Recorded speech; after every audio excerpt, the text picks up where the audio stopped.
मेरी कमाई पर सिर्फ मेरी पत्नी का हक है। शतानंद ने जब अपनी वसीयत अपने अफसर बेटे देवेंद्र को दिखाई तो वसीयत पढ़कर देवेंद्र अपने पापा से बोला, पापा आपने सारी वसीयत 2 हिस्सों में आधी आधी बांट दी। जब आप दोनों मेरे पास रहते हैं तब मम्मी को बराबर का हिस्सा देने की क्या ज़रूरत थी? आपको मुझ पर विश्वास नहीं है क्या? देवेंद्र की बात सुनकर वे सोच में पड़ गए थे, क्योंकि पहले जब वे स्वस्थ और नौकरी करते तनख्वाह घर में देते थे तब देवेंद्र बिना हिचके जब उसकी मम्मी उससे किसी काम के लिए पैसे मांगती तब वह तुरंत दे देता था। इसके कारण वह देवेंद्र पर बहुत विश्वास करते थे। नौकरी से रिटायर होने के बाद अपनी रिटायरमेंट का सारा पैसा उसी के नाम करने के बारे में सोच रहे थे, परंतु कुछ दिनों पहले अचानक उन दोनों को दिल का दौरा पड़ा। तब अस्पताल में इलाज करवाने के बाद वह घर पर रहकर आराम कर रहे थे। तब एक दिन जब वो आंखें बंद कर लेटे हुए थे तब उन्होंने सुना उनकी पत्नी शताक्षी, जो ब्लड प्रेशर की शुगर की मरीज थी, रोज़ाना ब्लड प्रेशर शुगर की नियंत्रण करने की दवाइयाँ खाती थी। दवाई ख़त्म होने पर जब उसने देवेंद्र से दवाई के लिए पैसे मांगे तब देवेंद्र बोला, मेरे पास दवाइयों के पैसे नहीं हैं। जितने पैसे पापा ने तनख्वाह के दिए थे यह सब उनके इलाज के ख़त्म हो गए। अभी मैं पत्नी और बच्चों के साथ मूवी देखने जा रहा हूँ। दवाई के पैसे कल दे दूँगा।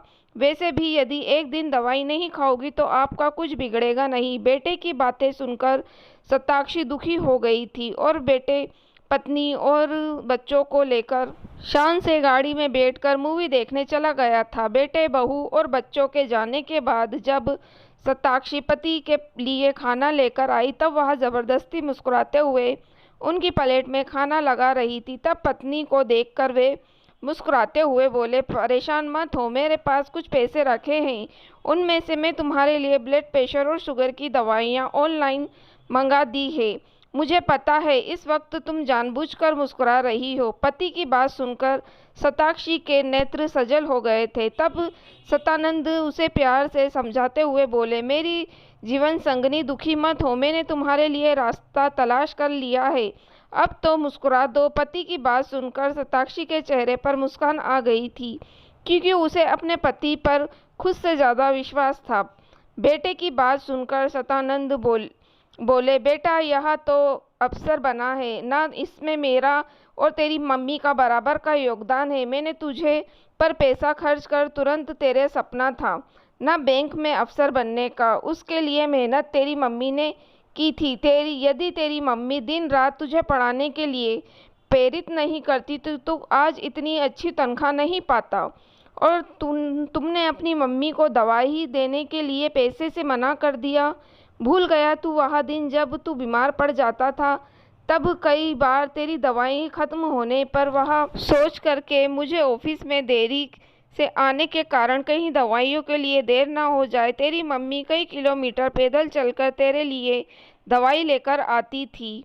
समय का कुछ भरोसा नहीं, क्या पता कल मैं रहूं ना रहूं। मैं नहीं चाहता कि मेरी पत्नी अपनी ज़रूरतों के लिए किसी के सामने हाथ फैलाए, इसलिए मैंने अपना हिस्सा 2 बराबर भागों में बैठकर आधा तेरा और आधा उसका नाम कर दिया है। वैसे भी मेरी कमाई पे मुझसे ज़्यादा उसकी बराबरी का ज़्यादा हक है, क्योंकि यदि गृहस्थी के संचालन में वह बराबर का योगदान न देती तो मैं ढंग से नौकरी नहीं कर पाता। इसलिए मेरी कमाई पर सिर्फ मेरी पत्नी का हक है, परंतु तुझे दुख ना हो इसलिए इसके कहने पर ही मैं अपनी आधी धनराशि तेरे नाम कर रहा हूँ, क्योंकि तू इसकी सेवा करेगा। इसे अभी तुझ पर विश्वास है, परंतु कल जब तुझने इससे दवाई के पैसे देने के लिए मना कर दिया तब मेरा विश्वास हमेशा के लिए तुझ पर से टूट गया।